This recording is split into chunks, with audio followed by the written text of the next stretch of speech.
Alright, today we're going to talk about the real number system. And the numbers you have worked with up to this point have been mostly rational.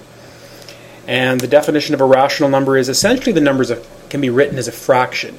More formally, it's a number that can be written in the form a over b, where a and b are integers, and the bottom number is not 0. So if I take 3, which is an integer, divided by negative 2, which is an integer, this newly created number is a rational number. Okay, here are a couple more rational numbers. 3 over 5. The decimal is 0.6, so 0.6 is a rational number.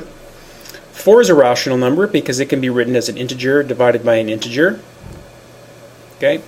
0.3 repeating is 1/3. 1 divided by 3, an integer over an integer, so that's a rational number.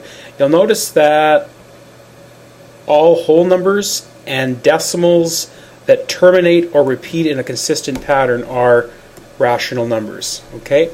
They're consistent, they're predictable, they do a certain thing, they act in a rational way. You could think of it that way. Okay? They repeat, they terminate. Alright, if you were to take all the rational numbers and put them on the number line, they would not completely fill up the number line. There would still be some numbers that haven't been included, and these are called irrational numbers. These are numbers that cannot be written as a over b, where a and b are integers and b is 0. Okay? Such numbers as pi. These are numbers that continue on forever with no pattern, and their decimals have no predictable pattern in them. Okay? No consistent pattern in them. So numbers like pi and any non-perfect square root, cube root, fourth root, fifth root, like the square root of 2. Okay? Now even if I go to my calculator and I type in the square root of 2, okay, now the screen does terminate because it has to. There has to come to an end.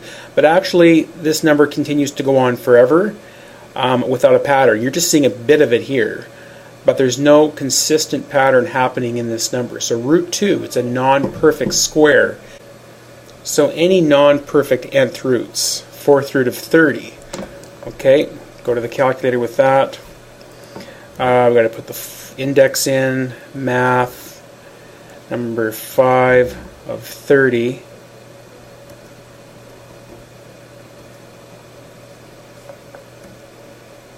We get this number, 2.3403. It goes on and on forever without a pattern. If we were to check whether that's true, if we were to take the answer to that and put it up to the 4th power, we should get back what we started with, 30.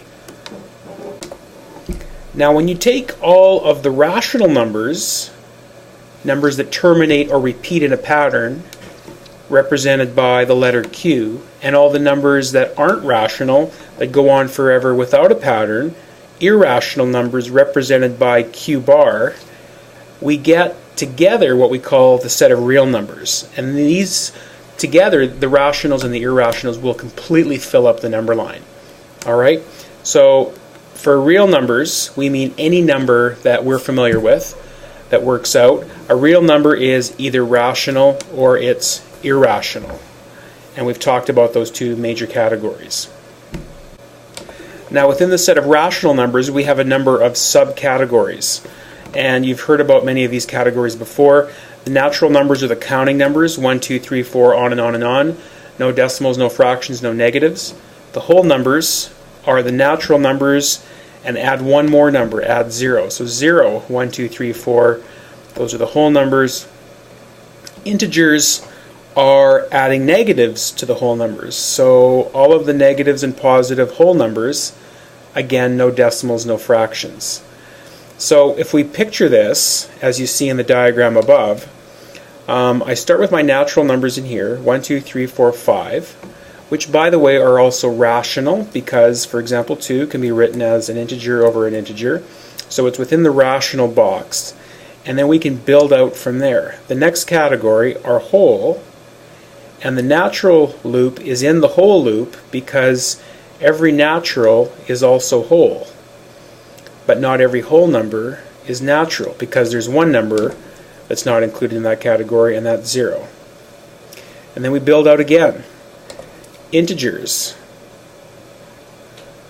all the whole numbers are integers, but then there's some additional numbers. All the negatives would go on that outer loop. So now any number in this loop is going to be an integer. And that's contained in the rational box because all of those numbers in there are also rational. The numbers that we put in here are going to be numbers that we get by taking one integer and dividing by another. Okay, so -2/3.